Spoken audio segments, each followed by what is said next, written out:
ఇక ఏపీ మాజీ సీఎం జగన్మోహన్ రెడ్డి మరోసారి కీలక వ్యాఖ్యలు చేశారు. తాడేపల్లి వైసీపీ కేంద్ర కార్యాలయంలో ఏలూరు నియోజకవర్గ పార్టీ క్యాడర్ తో సమావేశమైన జగన్ సంచలన ప్రకటన చేశారు. ఇక నుండి ప్రతి వారం ఒక్కో నియోజకవర్గంలో కార్యకర్తలతో భేటీ అవుతారని చెప్పారు. ఏడాదిన్నర తర్వాత పాదయాత్ర మొదలు పెడతారని అన్నారు. దాదాపు ఏడాదిన్నర పాటు ప్రజల్లోనే ఉంటారని స్పష్టం చేశారు. ప్రస్తుతం రాష్ట్రంలో అరాచక పాలన కొనసాగుతుందని విమర్శించారు జగన్. ఇప్పటికంటే అప్పటి పాలనే బాగుందని కూడా ప్రజలు అంటున్నారని గుర్తు చేశారు. హయాంలో ఆరోగ్యశ్రీని నాన్న ఈ లెవెల్లోకి తీసుకొస్తే మనం ఈ లెవెల్లోకి తీసుకుని పోయి నడిపించినాం.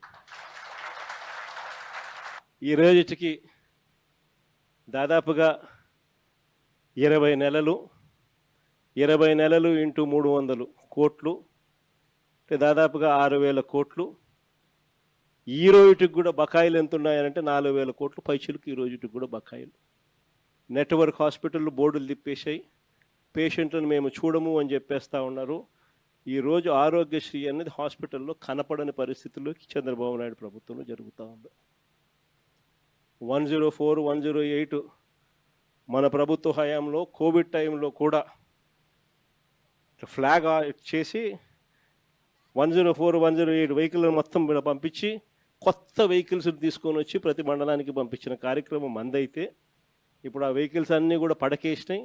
చూస్తా కన్ను మూసుకుని కన్ను తెరిచేసరికి దాదాపుగా 2 సంవత్సరాలు కన్ను మూసుకుంటే అయిపోయింది.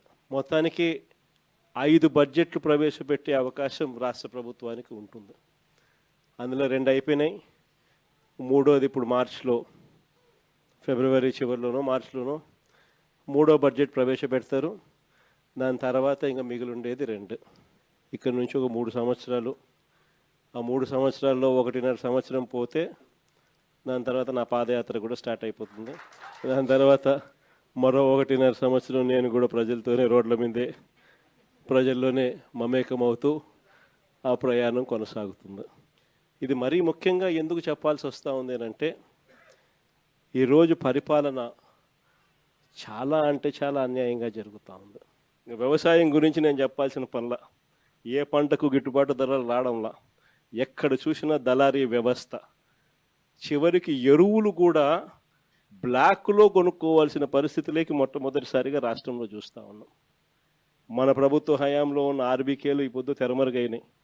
మన ప్రభుత్వం హయాంలో ఉన్న ఈ క్రాప్ వ్యవస్థ ఈరోజు నీరు గారిపోయింది.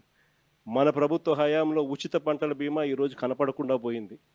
మన ప్రభుత్వ హయాంలో ఉన్న సీజన్ ముగిసేలోగానే సీజన్లో జరిగిన నష్టాన్ని మళ్ళీ తిరిగి రైతులకు ఇస్తున్న ఇన్పుట్ సబ్సిడీ ఈరోజు కనపడకుండా తెరమరుగైపోయింది. చివరికి రైతులకు ఈయన ఇస్తానన్న అన్నదాత సుఖీభవ అని చెప్పి ఈయన ఇస్తానన్న కూడా మోసంగా తెగిపోయింది. సంవత్సరానికి 20,000, 2 ఏళ్ళకి కలిపి 40,000 ఇచ్చింది, 10,000, 30,000 ఎగనామం. రైతుల పరిస్థితి ఈరోజు ఎందుకురా నాయనా చంద్రబాబుని తెచ్చుకున్నాము అనే పరిస్థితిలో ఈరోజు రైతులు బాధపడతా ఉన్నారు. మరోవైపున పాలన ఎలా సాగుతూ ఉందని ఒకసారి చూస్తే పాలనలో ప్రతి ఇంట్లో కూడా ఈరోజు చర్చనీయాంశంగానే ఉంది. ప్రతి ఇంట్లో కూడా ఈరోజు చర్చ జరుగుతూ ఉంది. జగన్ ఉన్నప్పుడే బాగుండేది, కనీసం ఆయన ప్రతి నెల ఏదో బటన్ నొక్కుతూ ఉన్నాడు, ఖచ్చితంగా మాట చెప్పినాడు, మాట ప్రకారం నిలబడ్డాడు. ఈరోజు జగన్ పోయాడు, చంద్రబాబు నాయుడు ఏమో బిర్యానీ పెడతానని మోసం చేశాడు, ఉన్న పలావు పోయింది, ఇప్పుడు బిర్యానీ కూడా పోయింది అని చెప్పి ఈరోజు ప్రతి ఇంట్లో కూడా చర్చనీయాంశం జరుగుతూ ఉంది. ఈరోజు నిజంగానే ప్రతి ఇంట్లో కూడా పోలికను చూస్తాం.